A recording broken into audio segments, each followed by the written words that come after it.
Hello Pantsers! So this video comes to you in at least 4 parts. The first thing that I wanted to talk about is Emma.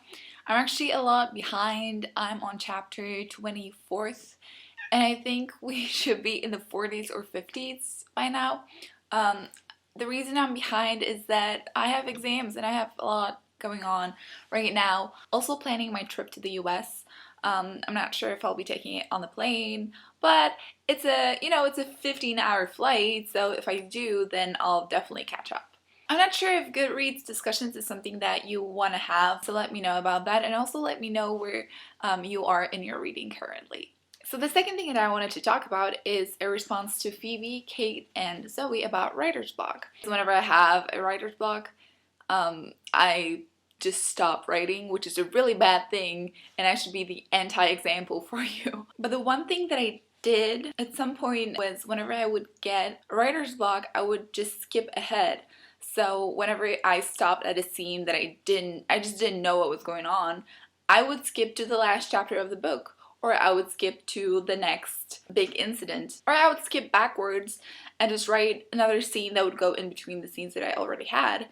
Or I would just add another plot. It's a very good method if you plan, if you have an outline, if you have the knowledge of what your specific chapters are going to be about. So if you have that kind of regularity about your writing, then I think it's really easy to skip ahead, and that way you can get rid of the writer's block, you can fix the scene that you're working on currently later, or you can just leave it and write it in your 4th or 5th draft. Part 3 is a belated response to the entire sexual abuse scandal that broke on YouTube. I was really surprised. I saw the video that Hank made, but I didn't have much time. I didn't know what it was pertaining to. I thought it was just, general anti-sexual abuse video. So I didn't know about all those people on YouTube discovered to have been taking part in illicit sexual activities, either by the bloggers and YouTube personalities or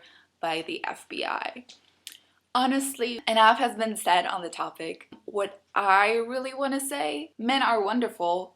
Sexual abuse is a problem, but men are wonderful. Especially when you're young and on YouTube, having those experiences, I think, will largely affect whom you're going to trust in the future. You're more prone not to trust men anymore. And I think this is a terrible damage that those people, did in those girls' psychological and mental being and their futures. Because, if you're 14 and something like that happens to you, and then you are giving testimonies to the FBI, you're not gonna trust men anymore.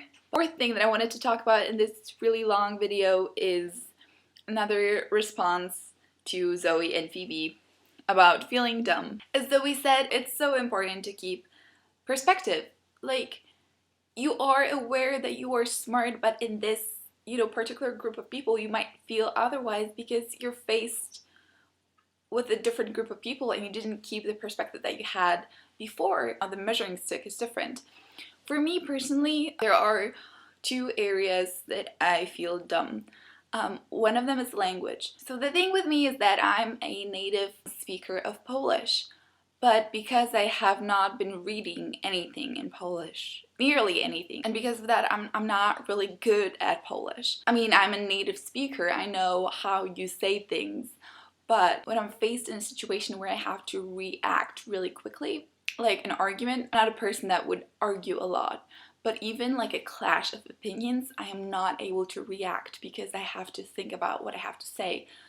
It's sort of like my brain isn't wired anymore to react in Polish, but at the same time, the case is just the same with English. I consider myself better at English when it comes to writing and understanding. Like, I feel more comfortable reading in English than reading in Polish, actually. And then in speech, I'm probably better at Polish, but with those 2 languages, I can express myself fluently in both of them, but I'm not very quick in any of them.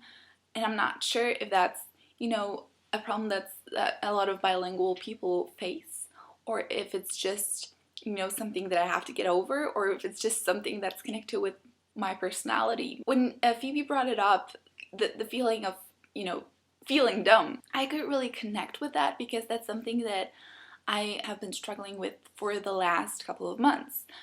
And it's not a general feeling. The reason that I'm feeling that way right now, or in this season of my life, is because right now I'm interacting with just different people than I was interacting all my life. All my life I was reading a lot of books and I was very, very cultural literate. I knew a lot about culture. I could make jokes about culture and like cultural references. That was the basis of my wit. And now I'm interacting more and more with people who do not have that background. Now I'm interacting more and more with working class social circles, whereas before it was something totally different. It was something that I learned, I was really smart in the cultural literacy, but I'm not that smart right now when it comes to, like quick decision making. And right now in my current interactions, being smart is actually making quick decisions, reacting. I have to resolve conflicts. Whereas, before I was not good at it because I never really had to do it. I wasn't interactive smart. I was book smart. And now I have to be interactive smart. And it's something totally different, and I think that's why I'm kind of stressed out because, I used to be considered really smart and now I'm kind of this really slow-witted kid because I'm in a social circle that does not understand, the kind of smartness that I was exposed to when I was younger. Well, I think it's something to be learned, but for now, yeah, that issue you brought up really, really resonates with me right now. So bye for now and happy Saturday. Bye.